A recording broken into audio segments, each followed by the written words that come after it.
Magandang buhay kaibigan. Maaaring sa mga sandaling ito, ikaw ay dumadaan sa isang sitwasyon o problemang bumabagabag sa iyo, at marahil hindi mo alam kung paano ito haharapin.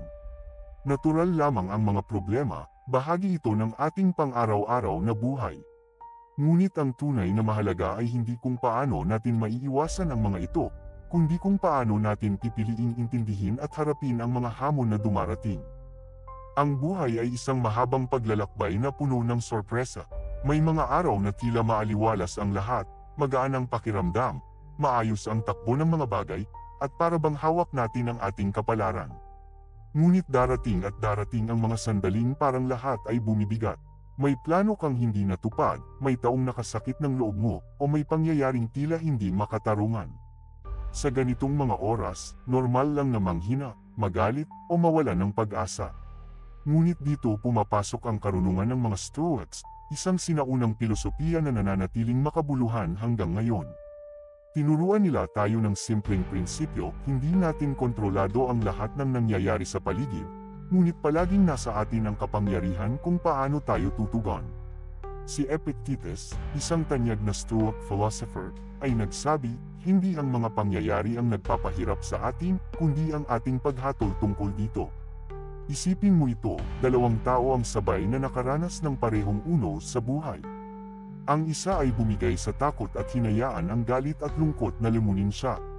Ang isa naman, bagamat nasaktan din, ay piniling tanggapin ang sitwasyon at gamitin ito bilang pagkakataon upang tumibay.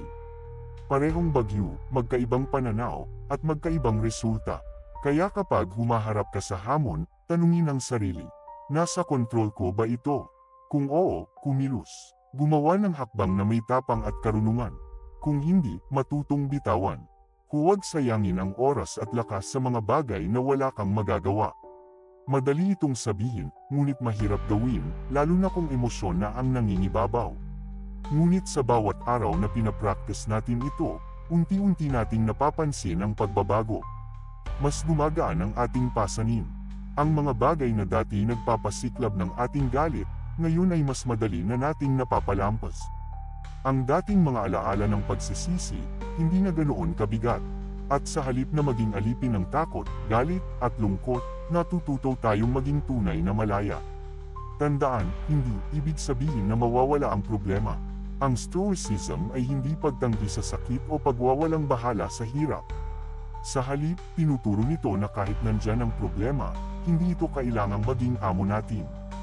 Ang tunay na kapangyarihan ay nasa kakayahan nating pumili ng tugon, isang tugon na may kapanatagan at dignidad. Kaya ngayon, habang pinapakinggan o binabasa mo ito, huminga ka ng malalim. Isipin mo ang isang bagay na pinapasan mo ngayon. Tanungin ang sarili, kontrolado ko ba ito?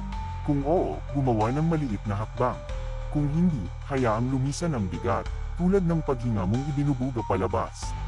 Ngumiti, kahit mahirap, tanggapin ang hindi mo kayang baguhin. Ituon ang iyong enerhiya sa mga bagay na nasa iyong kamay, ang iyong isip, ang iyong salita, ang iyong mga aksyon. Dahil doon nakasalalay ang tunay mong kalayaan.